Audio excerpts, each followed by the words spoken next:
there's often this idea that vegan food will naturally be something where you're denying yourself the pleasures of food on a sensual level. And so it's always been really interesting to me to be able to show people how wrong that is, and that we can do things with texture and flavor and senses that the pleasures of eating food, you still get all that with vegan food for sure. There's a huge variety of food that you can eat if you're abstaining from animal products. In fact, you'd be amazed at what kind of things you can find even just in your local environment that taste amazing, that don't have anything to do with animal agriculture. You can find examples from all kinds of different cuisines from around the world that you can pull inspiration from, where there's vegan food that is just a natural part of everyday life, that use a lot of different vegetables and tofu and different kinds of soy products, tempeh, fermented things, misos, and other kind of stir fries and curries. It's getting easier all the time to be able to go out and enjoy vegan food in a restaurant setting. There's places opening up all the time, and even in places that aren't fully vegan or vegetarian, they're more and more catering to people with that diet as it's becoming more and more popular and taking off. SAF is a very busy restaurant. We can often easily do 200 people in a day, and it was voted by Time Out as one of the top 50 restaurants in the city in 2009. So for a vegan restaurant to be in that category, it's pretty impressive. And so our clientele and the people who come here come from a variety of different backgrounds. There's obviously a large sort of vegan and vegetarian contingent, but you get people who have no knowledge of those types of diets who are just curious and want to come and experience what the food's like and check it out. I don't consider it more difficult in terms of creating really good food on the plate. It's fundamentally not different in that sense from meat-based food. You do find, though, that in a vegan restaurant, the chefs themselves are often much more engaged and passionate with what they're doing because the way in which they got to that place involved their own personal beliefs and philosophies more so than in a traditional kitchen. Fatih came here from Munich just before I arrived here. As a head chef, obviously, he's got a lot of things to take care of, but he is open to discussing what's being done and how can we make it better. I started work in SAF about 4 years ago, and after that I decided to be vegan, and I give up everything in one night. And I feel the difference between the old days and now. So I'm much more healthy, and I don't need to go back to eat this kind of animal products anymore. So actually SAF changed my lifestyle. People love our foods, and they always keep asking to open the second one. We have lots of vegan and organic wine, so if you have a good baked tofu, you can get nice red wine. Normally, if you're making risotto, you have to use some chicken stock, veal stock, or beef stock, whatever, but I just use some mushroom stock or vegetable stock. I think it's the most popular dish in restaurant now. Lots of Italian people is coming back after that experience. They say it's beautiful risotto, delicious risotto. So I'm happy with that. Working in a vegan restaurant as a chef at the level we're trying to work at is really exciting because there's the sense that we're trying to push the boundaries and do things that haven't been done before and sort of be at a level that's respected as just restaurant and just food, and then people come here and just enjoy an amazing meal, and then on top of which it's entirely plant-based. And we get a lot of good feedback, and a lot of people are really excited about the meals that they had. And so it's sort of rewarding to be able to have that impact and be able to show people what's possible.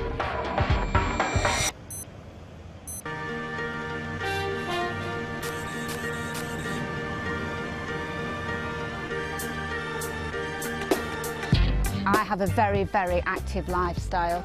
I'm a retained firefighter. I'm on call 24 hours a day, 7 days a week. I always have to be armed and ready to go at all times, as well as my training. And I can honestly say that I never feel inadequately catered for on a vegan diet.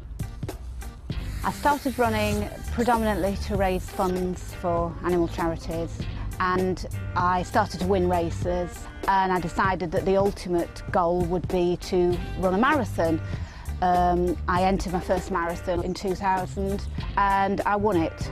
And from there I just decided that this was the way forward to help more animals and to promote vegan diet. Training for a marathon is not just about going out and running endless miles. It's about doing speed work, it's about doing a lot of endurance work and coupling the two together. So you've got to be fast, but you've got to be fast over a long distance. So I personally, and everybody's different, train between about 80 and 100 miles a week. I have complete 100% faith that my diet will give me everything that my body needs to perform well. I certainly don't look at meat eaters and think I could perform any better if I ate meat. I've run 22 marathons and I always produce a good run, no matter what. When I'm at a race, people are quite surprised that I can do what I do on a vegan diet, and they say, "Why are you vegan?" And I would say to them, "Well, why aren't you? Because after all, I've just beaten you. So perhaps if you try my diet, you might be up there winning races too." On one particular occasion, the person that presented me the award was the Lady Mayoress, and she actually said that her daughter had been wanting to go vegetarian for quite a few months. When my mum was able to tell her that I'd been vegetarian since tiny and vegan since a teenager, she was really overjoyed that there was a role model there that she could use. That's a bigger achievement for me, because that's somebody growing up, and then she's the future, and veganism is the future. No alcohol, no weed, no cigarettes, no ease, no milk, no cheese, no eggs, no meat, just meditation and peace. Red lentils, chickpeas, good workout, good sleep, more sunshine like breeze.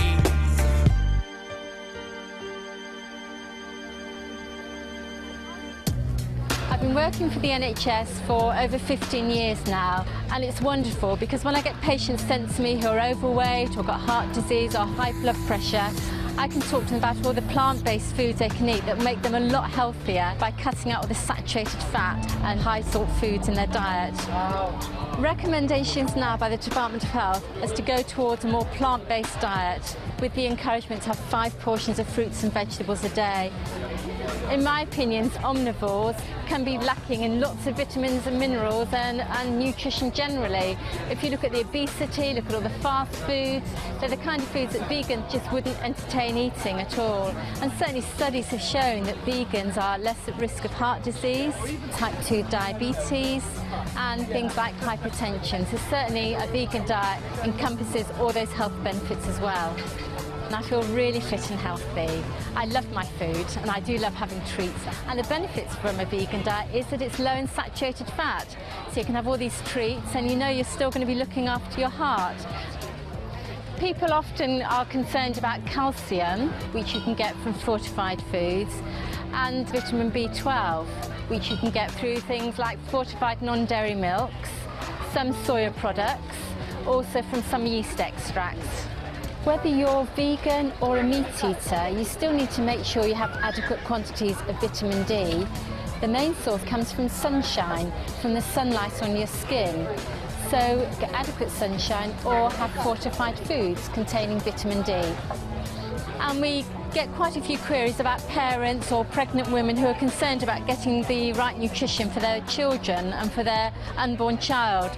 And certainly we can assure them that they get all the nutrition they need through a planned vegan diet. And I've written a book for the Vegan Society about vegan infants. It starts from conception through to infancy. And hopefully parents are reassured that they can get all the nutrition they need for themselves and for their children. I've been vegan for 6 years, and when I became pregnant, friends asked me, "Are you going to stay vegan? Surely not," sort of thing. And I didn't have any pressure from doctors or midwives. Everyone seemed very happy for me to stay vegan. It wasn't a problem at all. I read a lot about being pregnant and I knew everything that I was supposed to be eating, and so it was absolutely fine. I was very active and fit during my pregnancy. Pregnancy was great.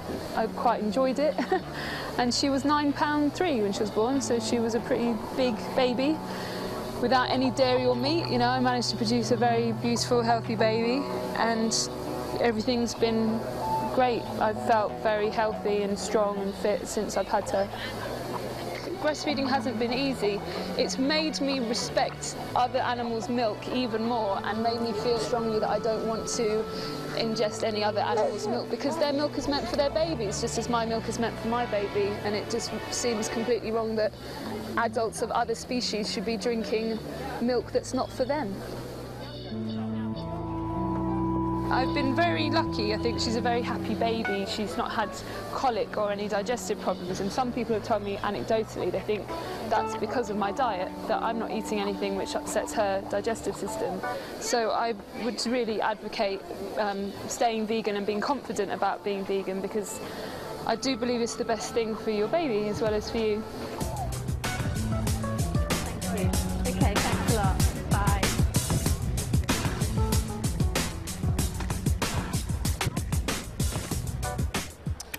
I'm here now with Labour MP Kerry McCarthy, and this morning we're going to be talking about global food security, the environmental concerns surrounding food production.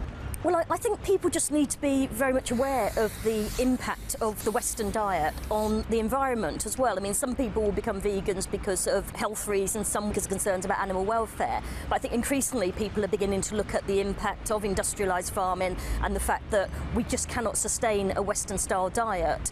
The world's population is predicted to grow from 6.7 billion at the moment to 9 billion by 2050. And even if we don't have those levels of population growth, even if we stick to current levels, it's estimated that if everyone adopted a Western-style diet, we'd need 3 planets the size of Earth in order to sustain ourselves. A vegan diet is very sustainable because on average it requires 1/3 of the water and 1/3 of the land to produce a vegan-based diet than it would to produce an animal-based diet. And that's because farmed animals eat much more protein than they produce. Most of the protein that they consume is used to actually to live, to keep themselves warm, to repair injuries, rather than to actually what you could describe as grow milk, eggs or meat. More water and land is therefore needed to produce cattle feed, for example, which leads to deforestation, scarcity of water supplies, soil erosion, and the pesticides have a damaging effect on the environment as well. So we need to explore ways that are less harmful and wasteful and have less impact on our environment and on our natural resources. Some people ask me, well, what would happen to farmers' livelihoods if we all moved to a plant-based diet rather than animal-based? But obviously if people did do that, they would still be consuming crops that are actually grown by farmers. So there'd be a role for farmers to play to move towards a more sustainable way of farming. I live in the countryside and I see how much of the land, its potential, is just not being used. I mean, in Hampshire, a lot of the land is devoted to stables and horses. So we could actually change the land use to benefit the wildlife, the planet, the animals and us. A lot of people ask me, would the landscape look monotonous without livestock? I mean, I could say that we've actually created an artificial landscape which was more diverse before, with trees and wildlife, and we would actually encourage the diversity of crops.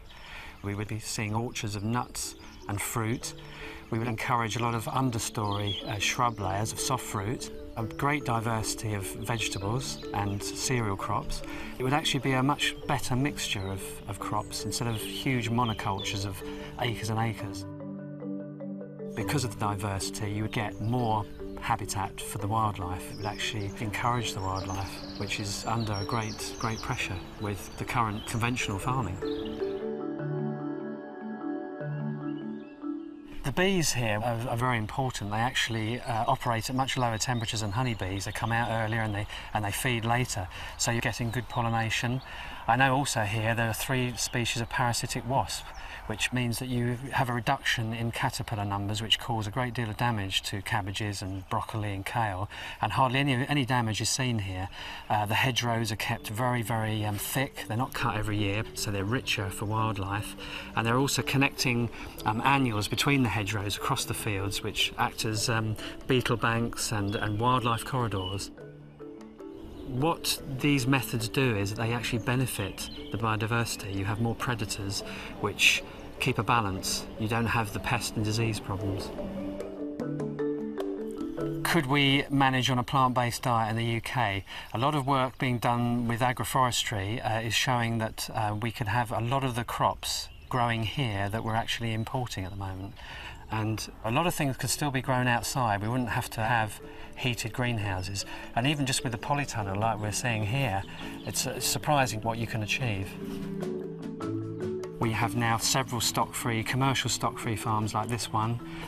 We know that these methods work. Stock-free organic farming is a system of food production which excludes any animal byproducts or any dependence on animal inputs at all. It's not just about growing crops, it's also about the way we interact with what goes on, within nature around us. We've been doing it now for 15 or 16 years. It's working very well. People are very happy with it. I mean, it's nice to have people back on the land, working land, and everybody's more than happy to be doing it. We've developed a system of fertility building which relies very much on green manure, so we're using plants to produce nutrients which are fixed from the air to improve biodiversity, and not relying on importing somebody else's land to support our fertility, which is what most conventional and organic production is dependent on. So we've kind of designed this system which is more or less independent of exterior forces. And because we're building carbon in the soil, this is particularly important. And a very small increase in organic content in the soil has a huge effect in terms of carbon entrapment. In fact, this is one of the biggest carbon sinks possible, soil. So it's not only good for animals, it's also very good for carbon capture, which is obviously good for climate change. So we're building organic material, and the only way to build organic material long term is through plants. You cannot do it through manure, because manure dissipates into the environment very quickly, it gets broken down. Whereas plants, they leave roots in the ground, which gradually decay and become carbon. In here there's actually 4 different types of green manure, 4 different plants, all doing slightly different things. But all building fertility, and the final outcome of this is a soil which is very friable, good population of worms, easily worked, doesn't take as much energy to work soil when it's in good condition, and very good for plant roots. So this forms the basis of fertility for future cropping. For future cropping, yeah. We grow a whole range of crops, 70 different types of vegetables. Almost 300 sowings a year, almost 1 sowing every day on average. So it's making the best possible use of land to feed people, which is really what farming should be doing. And I do very much hope that there will be a transition from the conventional type of agriculture we have now to a stock-free agriculture in the future. Right, okay. You're welcome, see you later. Stock-free farming could support people in developing countries as well as here. The same techniques would be beneficial. We would actually not use the vast amounts of water, land, food to support the livestock. We would actually create more tree habitats, making a difference with climate change. It's been interesting looking at the way the environmental debate has developed. I mean, initially people thought carbon emissions, that's about the energy we use in our homes, or it's about the amount we drive or the amount we fly. But increasingly people have realised that food and the environment are so closely interconnected, and there's been a growing amount of research which is saying actually the way we eat and what we throw away is having a significant impact on the environment. Every step of the journey from the field to your plate is creating carbon. It could be anywhere as high as sort of 18% of greenhouse gas emissions is caused by the meat and dairy products we eat. Compare that, say, with the aviation sector, which is only 2%. So, there's a tenfold difference between the aviation sector and the food sector. We only have one planet, and it's a defined size. There's only a certain amount of arable land, and a lot of that's being increasingly degraded through animal agriculture. In Australia, certainly hard-hooved animals and many other parts of the world are degrading the quality of the land, and we need to be very careful with the way we farm in order to make sure that land is there to sustain us for future generations. Cattle in many countries in the world outnumber the people. The cattle themselves produce a lot of waste, they require a lot of land. Methane is produced from them, which is a huge contributor to global warming, one of the most significant. And for every kilo of meat, an increasing proportion of dung goes onto the land. In the US, as the FAO report says, that's one of the primary causes of water table pollution. In the Amazon, the vast majority of deforestation is being used for cattle farming, and much of the remaining is for soya protein, which is used as cattle feed. So without this relentless drive to produce more meat, which is a high profit product, we would have more Amazon, which has been called the lungs of the world. In addition to its contribution to climate change, you have to look at species loss. You have to look at the native people who live there and so on. The number of birds, the number of animals that live in a given area of forest are essentially wiped out by it being converted to forms of agriculture.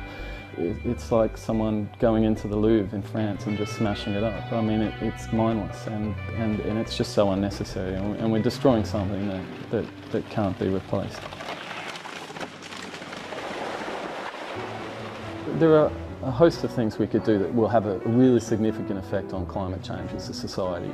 Things that we're looking at are things like transport, our energy supply, and then you have the way we use animals. Given that global livestock production is causing more greenhouse gas emissions than all forms of transport put together, I think we're confronted with a question: do we totally re-engineer our energy and transport systems, or do we just give up eating what I think are often unhealthy and cruel products? There's also the case of fish stocks. Most of the major ways in which fish are caught are fairly unsustainable. We have things like drift net fishing, which is completely indiscriminate and catches every sort of fish in the ocean. Then you have trawling, which trawls the ocean's floor, reducing plant biodiversity, destroying reefs. And people often say that fish farming is a sustainable option, but actually an even greater number of fish are required to be caught from the wild in order to feed those fish. I have a number of friends who say, well, what if we raised animals in a more ethical manner? The Omnivore's Dilemma is a very famous book where that's his conclusion, is that he can move to the country and raise his own chickens and his own animals. It's a lovely concept if you like the taste of meat, but it's just not going to sustain 6 billion people and growing, which is the world's current population. I've always been a vegetarian my whole life, so I've always respected animals to an extent. My boyfriend challenged me to become a vegan because he's done the vegan challenge for a month, and I was inspired, so I went into it with full enthusiasm, and I got all the benefits. I felt good about myself, I got lots of vitality, I lost weight as well, and I'm proud of myself, and I'm more than anything proud of the fact that no animal is harmed by what I eat. And that's what I think veganism is about, living in harmony with everybody. Our thinking about non-human animals is very confused, and people that have chosen to lead a cruelty-free, plant-based lifestyle are baffled as to why other people have not made the connection. Many of us live with companion animals such as dogs, cats and rabbits. We share our homes with them, consider them members of the family, and we grieve when they die. Yet we kill and eat other animals that, if you really think about it, are no different from the ones we love. This is known as speciesism, a prejudice against members of different species. Most people don't question their habit of eating animals, as they've been brought up to believe it's normal behaviour. But causing suffering should never be considered normal. According to the United Nations Food and Agriculture Organization, humans kill approximately 56 billion animals for food each year, and this doesn't include fish. This quantity can only be achieved by factory farming animals, which can lead to diseases such as bird flu, swine flu, BSE and MRSA. Antibiotic-resistant microbes are the result of the overuse of antibiotics. Over half the antibiotics in the UK are given to farmed animals, not humans, and farmed animal diseases can spread to humans. Behind windowless walls, it's easy to turn a blind eye to the horrific reality of factory farms and slaughterhouses. You may think this footage is old, that things are not like this anymore. Wrong. This is exactly what it's like, and what happens to the farmed animals who live outside is not too dissimilar. Free-range chickens will usually be slaughtered for meat at 8 weeks and organic at around 12 weeks. People see cattle and sheep grazing in fields and think they're okay, but they'll also be sent to slaughter like all animals bred for food. Factory farmed and free-range animals are treated as commodities, and their individual needs or preferences are not respected. And it's not just to produce meat. Every year, millions of farmed calves and chicks die in order to produce milk and eggs. Male chicks don't produce eggs and are not profitable for meat production, so are killed the day they are born. And laying hens, when their egg production starts to fall, are also killed long before their normal life expectancy. It's no fun for cows either. In order to produce milk, the dairy cow must give birth to a calf. As soon as the calf is born, they form a strong bond with their mother. Yet within a few days, they are usually separated, causing extreme distress. Male calves do not produce milk and are usually shot at birth or sent for veal production, and the female calves are added to the milk production line, like their mothers. 3 months after the loss of her calf, while still producing milk, she is usually made pregnant again. She's put through this exhausting procedure 3 or 4 times, until she too is deemed redundant and killed. More than 20% of dairy cows sent to slaughter have been found to be pregnant, and the skins from these unborn calves is used to make soft suede. Many people assume that leather is an incidental element of the rearing of animals for meat. It's not. It's used to produce shoes, jackets, wallets, gloves, and furniture, and so purchasing leather goods helps make the rearing and killing of animals a profitable concern. Just as we have tried to end racism, sexism, and ageism, we can also try to end speciesism. Enjoying a plant-based diet and vegan lifestyle is the ultimate protest against animal exploitation. It's taking action every day to reduce animal suffering and death by decreasing the demand for all animal products. I don't like watching the animal cruelty footage, but by us watching it together, we can make a difference. We can empower ourselves by being educated what is going on and then change it. With the mounting evidence, compassion, our health, the environment, water pollution, supporting developing countries, food security, rising population, sustainability, the rainforest. When people ask, why are you vegan? Perhaps the question should be, why aren't you? I like being able to abstain from the negative aspects of food culture and be able to celebrate the positive ones. Becoming vegan does not mean just changing your diet, caring about animals, world and global warming. Also, you're changing your lifestyle. I feel wonderful being vegan. It's the best thing I've ever done. If we want to have a lower carbon diet, we should be eating more vegan food. I think there's misconceptions about being a vegan, which stops people exploring it, investigating it, seeing it as a possibility. In my opinion, the real reason people eat meat and dairy is because they like the taste of it. But when you look at the evidence, is that taste really worth it? The case for veganism is so strong on a number of fronts, from the animal welfare point of view, from the health point of view, and from the environmental point of view, that I would never go back. Food when I was pregnant was very easy. They tell you not to eat all the things that already weren't in my diet. It was brilliant. People would say to me, oh, you're having trouble, you know, cutting out cream cheese, and it's like, no, because I don't eat it anyway. I feel that change has to come very quickly. Time, in a way, is not on our side, but we know we have the solutions in place. We know that stock-free organic works. So whether people are concerned about developing countries, the environment, their health, or our fellow creatures, becoming vegan is an active, positive and compassionate choice. Yeah, I suppose maybe I do feel proud, but I've never really thought about it. But I feel lucky more than proud, I think. For the future, I hope that more people respect each other, care for the planet a little bit more, and respect animals a lot more, and just try a cruelty-free diet.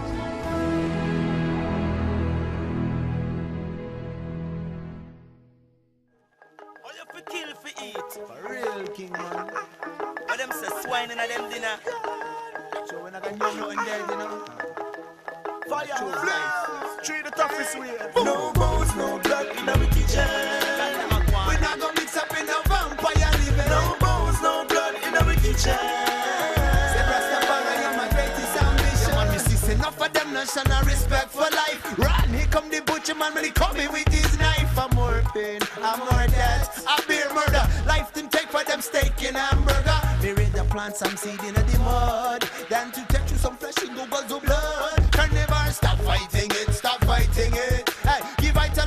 you just might get some enlightenment. And this the one for the all of my vegetarians. Raw food isn't vegans and all the vegetarians, yo. Cause I and I not put no day. You know we simple.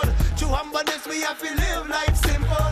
To put some food up on the plate. I mean I need no hook, mean I need no bait. I unite the roots, me food me not fish shoot. I'll give me vegetable and some fruit. Make us no bones, no blood in our kitchen. We not gonna mix up in a vampire living. No bones, no blood in our kitchen. As a Rastafari, I'm my greatest ambition. No bones, no blood in our kitchen. We synchronize with the most high's vision. No bones, no blood in our kitchen. Don't panic, cause I'm organic. Beer soy soup in my kitchen, yes, I got it. Yo, don't panic, cause I'm organic. Lentil peas in my soup, I got it. Yo, don't panic, cause I'm organic. Vegan life, me live and none of them can stop it. Calabash, okra and squash, yes, me got it. Ready for go boil it and stop it. No bones, no blood in my kitchen. We not gonna mix up in a vampire. They use some chicken stock, veal stock or beef stock, whatever, but I just use some mushroom stock or vegetable stock.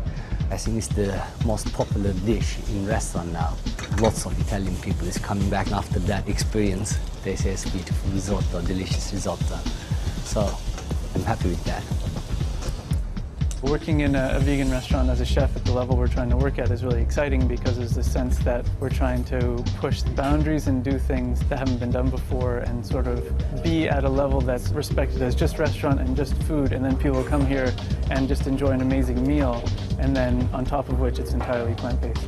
And we get a lot of good feedback, and a lot of people are really excited about the meals that they had, and so it's sort of rewarding to be able to have that impact and be able to show people what's possible.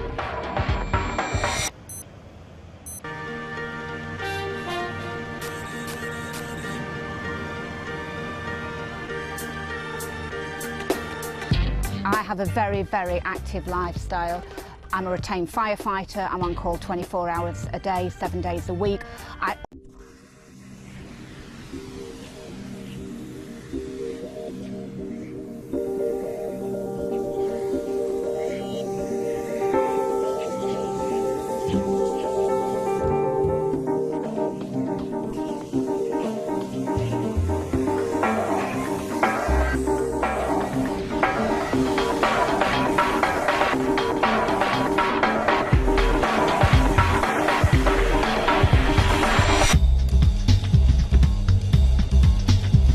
There's often this idea that vegan food will naturally be something where you're denying yourself the pleasures of food on a sensual level.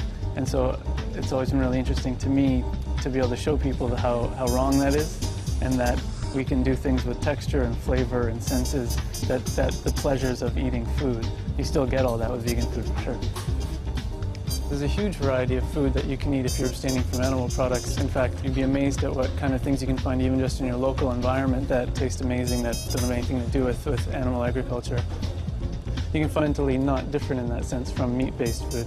You do find, though, that in a vegan restaurant, the chefs themselves are often much more engaged and passionate with what they're doing because the way in which they got to that place involved their own personal beliefs and philosophies more so than in a traditional kitchen.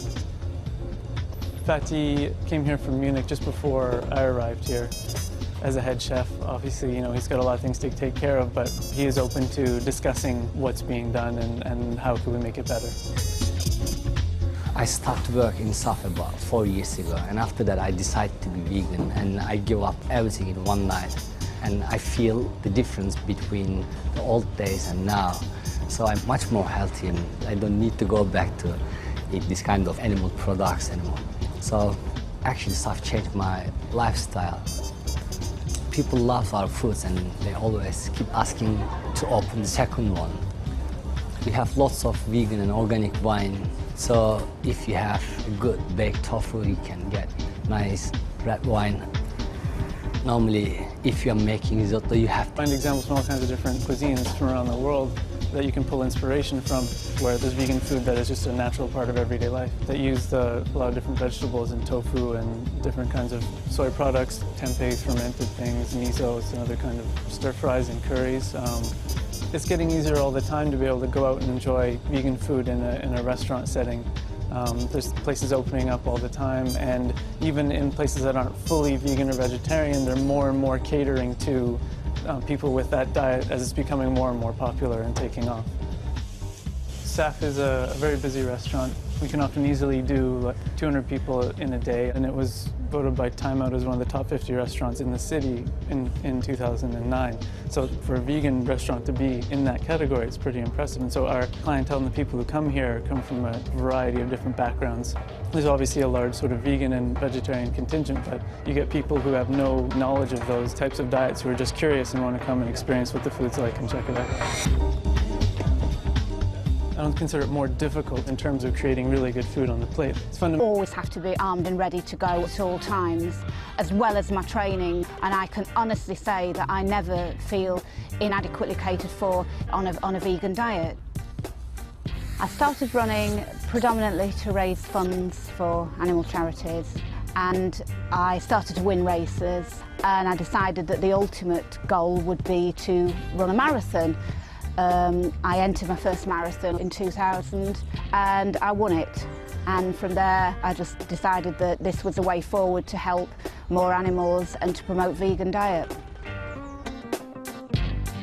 Training for a marathon is not just about going out and running endless miles. It's about doing speed work, it's about doing a lot of endurance work and coupling the two together. So you've got to be fast, but you've got to be fast over a long distance.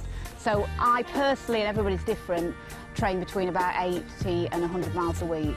I have complete 100% faith that my diet will give me everything that my body needs to perform well. I certainly don't look at meat eaters and think I could perform any better if I ate meat.